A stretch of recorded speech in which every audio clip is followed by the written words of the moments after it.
Thank you. Good afternoon, ladies and gentlemen. This summit with President Putin was an important opportunity to reflect on the nature and direction of our strategic partnership. As Dostoevsky once said, much unhappiness has come into the world because of bewilderment and things left unsaid. It was with this spirit of saying things that sometimes we don't say that we have approached this meeting, that was held in a spirit of frankness and openness. And I believe it was helpful to clarify some issues. Our relationship and our common interests are too important to not address our differences.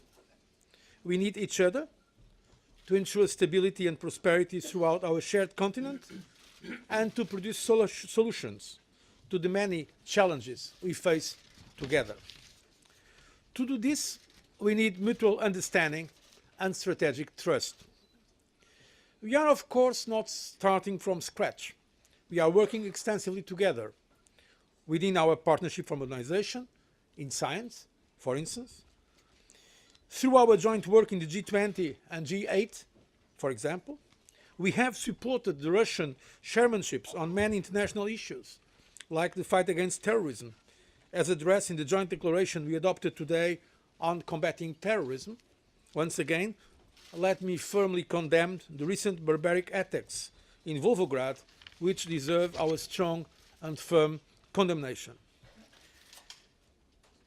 But to move forward in our relationship, we need to address some outstanding issues in which sometimes we have differences. And we also address some of these differences during our talks today. The European Union has actively supported Russia's accession to the WTO. But since then, a number of measures that we believe are trade restrictive were introduced. We believe these obstruct our economic relationship, and we also need to find a definitive solution for long-standing pending issues such as the Siberian overflights. Rule of law and fundamental freedoms, of course, are critically important also in our relationship. Another way to reinforce our trust is to work jointly in one of our most important strategic and shared objectives, to create a common economic space from Lisbon to Vladivostok. It may seem a dream, but dreams can become reality. To achieve this, we should build on the principles of respect for sovereign decisions, democratic societies and open markets. The integration of our continent will not be achieved overnight. It needs to go step by step. And the European Union's Eastern Partnership is key to achieve this strategic objective. The partnership is about extending and anchoring stability, rule of law, investment opportunities and growth beyond European Union borders. The partnership is not against someone. It is for something. It is about making the countries in our neighborhood more prosperous and giving their citizens better living conditions. This is something that can only benefit our other partners and certainly will not harm Russia. That's why today also we have agreed that we should pursue bilateral consultations at expert level on the Eastern Partnership Association agreements and their possible economic consequences for both sides. Our Eastern partners should be free to decide their own path. We therefore look forward to sign association agreements with Moldova and Georgia later in the year.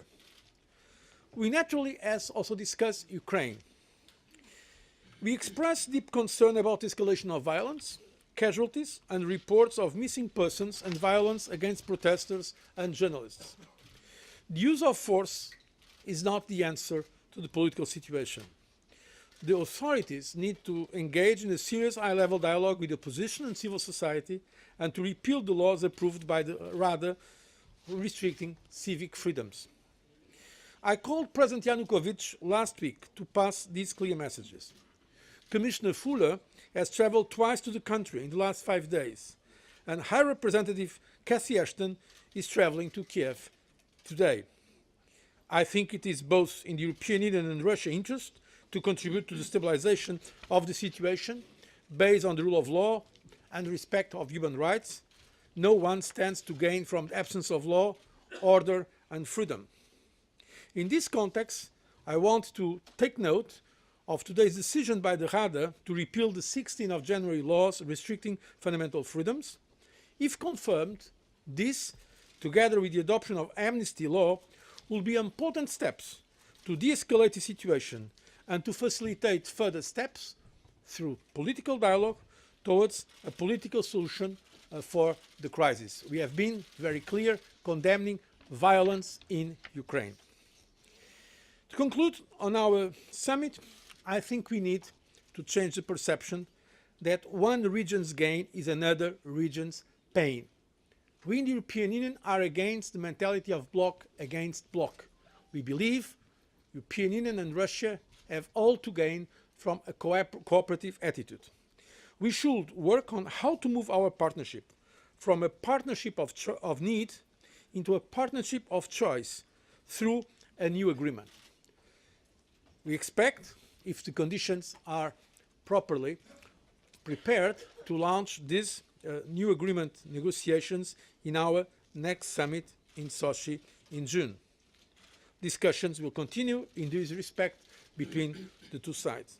So I believe this summit was as useful as it was necessary, and I hope that we can achieve progress in the near future. In fact, I'm very much looking forward to our next meeting in Sochi, beginning of June. Thank you for your attention.